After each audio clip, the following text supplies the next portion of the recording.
Chapitre 23. Art équestre. Mesdemoiselles, vous vous attendiez sans doute à ce que Madame Thérèse vienne vous annoncer les résultats de l'épreuve d'hier soir, déclare Madame de Chantilly à son entrée au dortoir. Seulement voilà, ce matin elle est, allée faire une course en ville. Autour de moi, les filles échangent des regards interloqués. Madame Thérèse est habituellement omniprésente, réglant chaque aspect de la vie des pensionnaires du lever au coucher, et d'autant plus en cette période de compétition. Son absence inattendue plonge chacune dans la perplexité, y compris le corps professoral. Chantilly se sent obligée d'affabuler pour ne pas avouer que la matrone a tout simplement disparu. Votre chère gouvernante s'est rendue chez sa modiste pour faire ajuster sa toilette avant l'épreuve équestre de ce soir, affirme-t-elle, s'enferrant dans son mensonge. Ou peut-être qu'elle a fini par suivre ton exemple et qu'elle s'est fait la malle pour vivre le big love avec un vampire, me glisse Poppy à l'oreille. Tout le monde sait qu'elle bave devant les immortels. Je m'efforce de sourire à ces sarcasmes, la gorge nouée, l'épaule encore douloureuse de la morsure de la gouvernante sous ma nouvelle robe. J'ai jeté au feu le bustier taché de sang hier soir en remontant au dortoir. Poppy ne voit-elle pas comme je suis blême? Et toutes les autres, ne perçoivent-elles pas mon malaise? Non, elles sont suspendues aux lèvres de Chantilly, les yeux rivés sur le parchemin qu'elle sort de sa poche. Après avoir ajusté ses besicles cerclés d'or, la professeure en entame la lecture d'un ton pompeux, comme lorsqu'elle déclame des odes et des panégyriques en classe. En ce 29e jour d'octobre de l'an des ténèbres 299, j'ai l'honneur d'annoncer les 6 candidates retenues à l'issue de l'épreuve d'art courtois, spécialement sélectionnées par la comtesse de Villeforge par appointement du roi. Sont retenues, je cite, Hélénaïs de Plumini.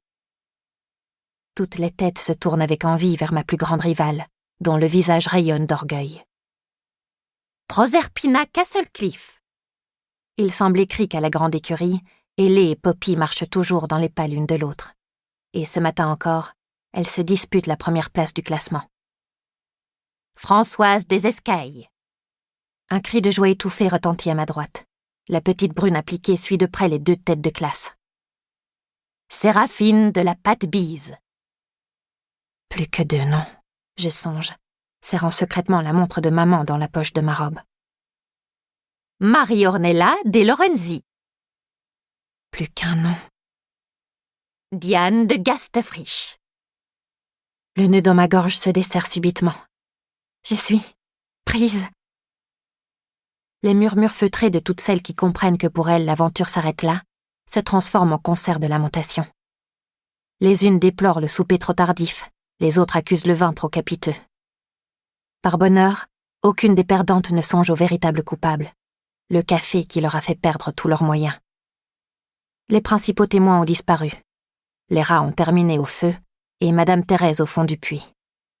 L'écho glaçant de son hurlement me revient en tête, puis le bruit sourd de son corps percutant l'eau noire tout en bas. De combien de mètres est-elle tombée? 15? 30? Plus encore? Le long silence ayant suivi sa chute m'a convaincu qu'elle s'était tuée. « Assez de jérémiades !» déclare Chantilly, frappant dans ses mains pour rappeler les contestataires à l'ordre. « Que celles qui ont perdu se réjouissent. Vous avez quartier libre pour vous reposer jusqu'à lundi prochain, lorsque les cours recommenceront selon le rythme habituel.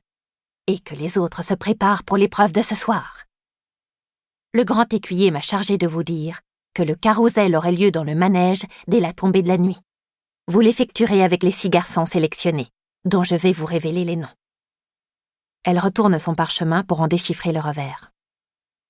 Messieurs des Montesueño, de Longue-Dune, de Grand Domaine, de la Roncière, de la Strada et du Charlois. Si mon cœur a exulté à l'annonce de mon nom, il explose littéralement en entendant celui de Tristan.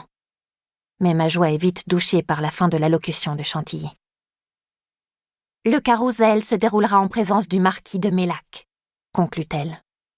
Le ministre des Armées en personne se chargera de sélectionner les 3 meilleurs cavaliers et les 3 meilleures cavalières.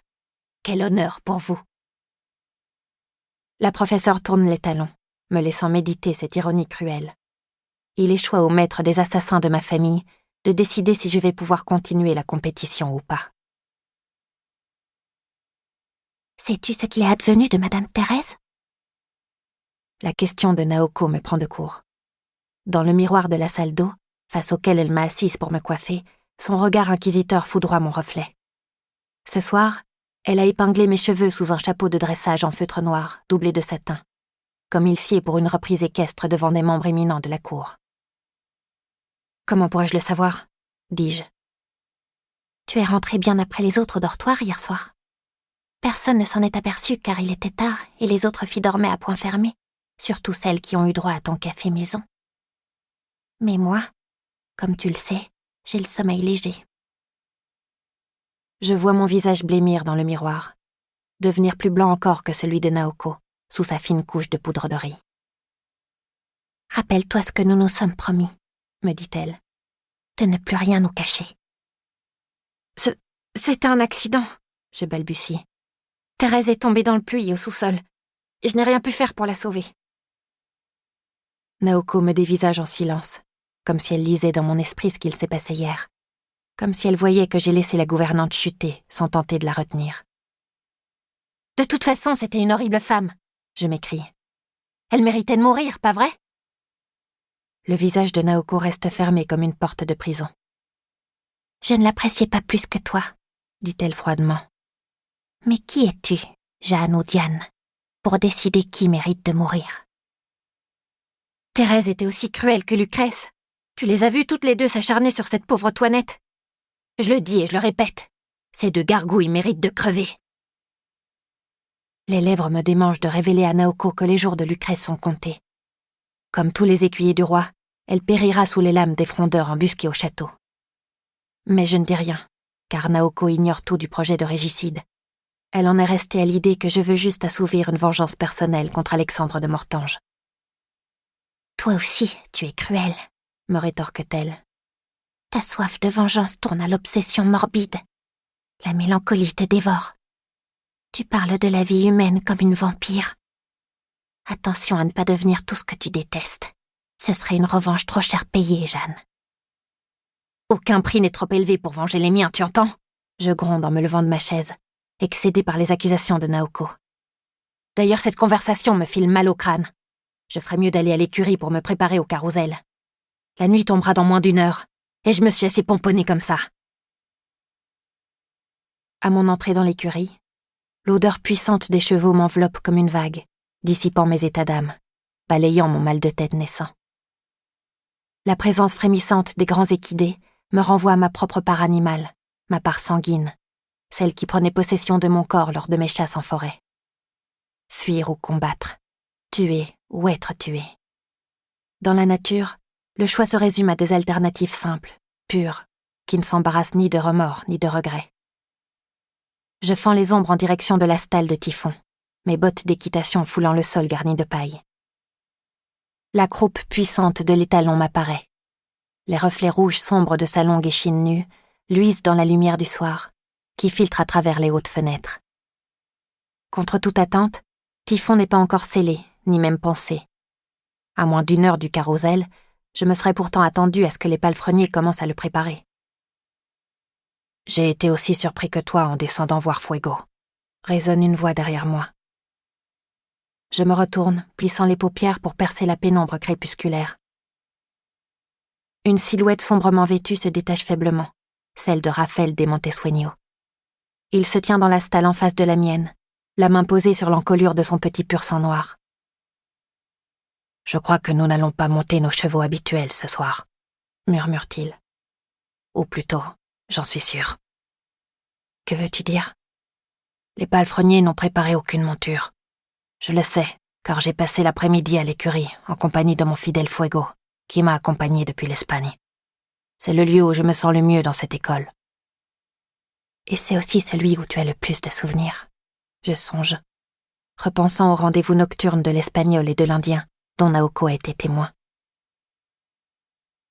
Il semble que Melak amènera avec lui les chevaux que le roi a choisis pour nous, reprend-il.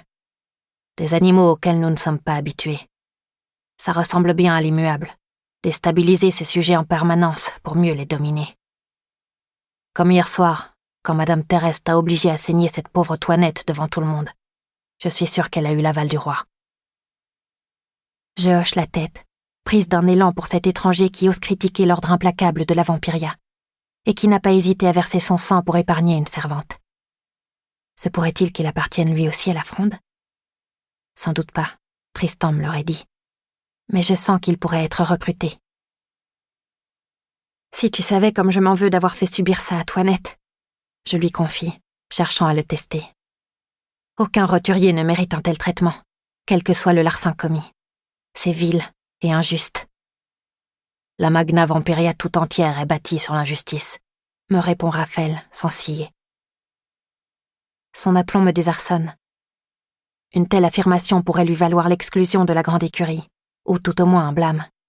Le fait d'afficher si ouvertement ses convictions me le rend plus sympathique encore. Je me souviens soudain qu'il est dans le peloton de tête de l'aile des garçons. Si c'est lui qui est sélectionné pour la gorgée du roi, dans 2 jours, et que nous nous retrouvons ensemble dans la chambre mortuaire, aurais-je le cran de le tuer? Surage n'en vaut pas la peine, je déclare à brûle-pourpoint. Les yeux de Raphaël s'écarquillent dans la pénombre des stalles. Je sens mes joues s'enflammer, honteuse de mon indiscrétion. Et pourtant il faut que je parle. Il faut que je le dissuade de risquer la mort pour un garçon qui périra avant la fin de la semaine, comme tous les écuyers. Je sais qu'il s'est passé quelque chose entre vous deux, dis-je précipitamment, sans mentionner les confidences de Naoko pour ne pas la compromettre. Il détourne les yeux, gêné. J'ignorais que ça se voyait autant que ça. Je ne l'aurais pas deviné toute seule, mais j'ai entendu Surage converser avec Lucrèce l'autre soir après la gigue. Je m'efforce de maîtriser ma respiration qui s'emballe, à mesure que j'invente un mensonge qui va peut-être sauver la vie de Raphaël, mais briser son cœur. J'avais oublié un ruban dans la salle de gala. Voilà pourquoi je suis redescendue. Dans l'embrasure de la porte, j'ai écouté à la dérobée la conversation des 2 écuyers. Un badinage amoureux, doublé de cruel sarcasme. Au-dessus du col rigide à la mode de la cour d'Espagne, le visage de Raphaël se fige. Entre les baisers dont il couvrait Lucrèce, Surage se moquait de toi, dis-je, ayant douloureusement conscience que chacune de mes paroles est comme un poignard plongé dans la poitrine de Raphaël. Il disait à sa compagne à quel point tes regards en amoureux l'amusaient. Oui, c'est le mot qu'il a utilisé pour parler de toi. Un amusement. C'est tout ce que tu as été pour lui, quand il était pensionnaire de l'aile des garçons, privé de filles. Mais maintenant qu'il est avec Lucrèce, tu ne lui inspires plus que des ricanements pleins de mépris. Je prends une grande inspiration, rassemblant mes forces pour porter le coup de grâce. J'aurais préféré garder tout ça pour moi, mais mon devoir est de t'empêcher de commettre une terrible erreur. Je me doute que tu ne concours pas à la gorgée pour servir un royaume que tu juges injuste. Ça n'aurait pas de sens. C'est pour retrouver ce garçon que tu t'es lancé dans la compétition. Mais tu n'es plus rien pour lui, tu m'entends? Plus rien du tout. Tout au long de ma tirade, le visage de Raphaël est resté immobile. Il a tout encaissé, stoïquement, sans que ses sourcils ne tressaillent. Mais ses doigts aux ongles vernis de noir se sont accrochés à la longue crinière ondulée de son pur sang, tels ceux d'un naufragé à un cordage. « Merci pour ta franchise », finit-il par murmurer. « C'est le moins que je puisse faire, » dis-je, ravalant le goût amer de mon mensonge. « Tu vois, tu n'as aucune raison de faire tous ces efforts pour un ingrat. Ne t'inflige pas l'humiliation de le rejoindre dans la garde du roi. Oublie-le. Tombe amoureux d'un autre qui saura t'aimer comme tu le mérites, et vis ta vie. » Je lui souris chaleureusement, en songeant à cette vie que, par mes paroles trompeuses mais bienveillantes, j'ai peut-être épargnée. Raphaël, lui, reste de marbre dans son habit sombre. « L'oublier, je ne pourrai jamais, » dit-il, d'une voix dont la gravité efface aussitôt le sourire sur mon visage. Là-bas aux Indes, je sais que Surage a vécu des aventures avant de me rencontrer. Il est sensible au charme des filles comme à ceux des garçons. Peut-être qu'il ne pourra jamais m'aimer comme je l'aime, moi. Peut-être qu'il a vraiment trouvé dans les bras de Lucrèce quelque chose que je n'ai pas pu lui offrir. Peut-être que ce que nous avons vécu tous les deux n'a été pour lui qu'un amusement. Ses yeux verts étincellent d'un éclat farouche. Ou peut-être qu'il se sent obligé d'en parler ainsi, pour nier ses sentiments et ne pas déplaire au roi. En tant qu'envoyé du Maharaja, il se doit d'avoir un comportement irréprochable. Il en va des relations diplomatiques entre la Magna Vampiria et le royaume de Jaipur. Raphaël pousse un long soupir, plein de colère rentrée. L'immuable voit d'un très mauvais œil tout ce qui sort de la norme et qu'il considère comme un défi personnel à son autorité. Comme si ce fossile vieux de 300 ans pouvait décider qui j'ai le droit d'aimer ou pas. La faculté condamne les relations du même sexe, y voyant un vice qui nuit à la reproduction du cheptel humain. Comme si on ne pouvait aimer que pour produire toujours plus de sang frais afin de nourrir les vampires. Les archiâtres et les inquisiteurs qualifient l'amour entre garçons ou entre filles d'abomination digne du bûcher, au même titre que les striges. Comme si le sentiment pur que j'éprouve toujours pour Suraj était un monstre horrible à abattre. Dans la quiétude de l'écurie, peuplée des lourdes respirations des chevaux, la voix de Raphaël s'est elle aussi gonflée en un souffle animal, viscéral. Je ne sais pas pourquoi je te dis tout ça, lâche-t-il soudain, reprenant le contrôle de lui-même après l'avoir perdu pendant quelques instants. Sans doute parce que j'ai senti que tu avais davantage d'empathie que bien des pensionnaires, mais je ne peux pas te demander de me comprendre. Si je te comprends, je m'exclame, emportée par l'émotion. Je voudrais lui dire que je comprends ce que ça fait de vivre dissimulé, que je comprends la rage d'être différent et le désir de renverser une société arbitraire. Mais bien sûr, je n'en fais rien. Je ne peux que poser ma main sur son épaule et la serrer fort pour lui communiquer tout mon soutien. Merci, murmure-t-il. Ça me touche. Et si tu me comprends vraiment, comme tu le dis, tu comprendras aussi que je dois concourir à la gorgée. Pour prouver à Suraj que j'en suis capable. Pour me prouver que j'en suis capable. Et pour lui demander en face, d'égal à égal, s'il n'y a vraiment plus rien entre nous. Je vacille, sentant que tous mes efforts pour détourner Raphaël de cette compétition funeste ne pèsent rien face à la force des sentiments qu'il éprouve encore. À ce moment, un furieux bruit de cloche résonne derrière les murs épais de l'écurie. C'est le tocsin. « Il est temps de nous rendre au manège », dit Raphaël. Il détache ses doigts des longs crins du cheval qu'il a suivi depuis la lointaine Espagne jusqu'à la froidure de Versailles. Un exilé comme lui. « Nous ne ferons pas équipe ce soir, mon vieux Fuego », dit-il en lui flattant une dernière fois l'encolure. « Souhaite-nous bonne chance, à Diane et moi. » Le pur sang émet un souffle long et doux à travers ses naseaux, dégageant un petit nuage de vapeur, comme un encouragement ou une bénédiction.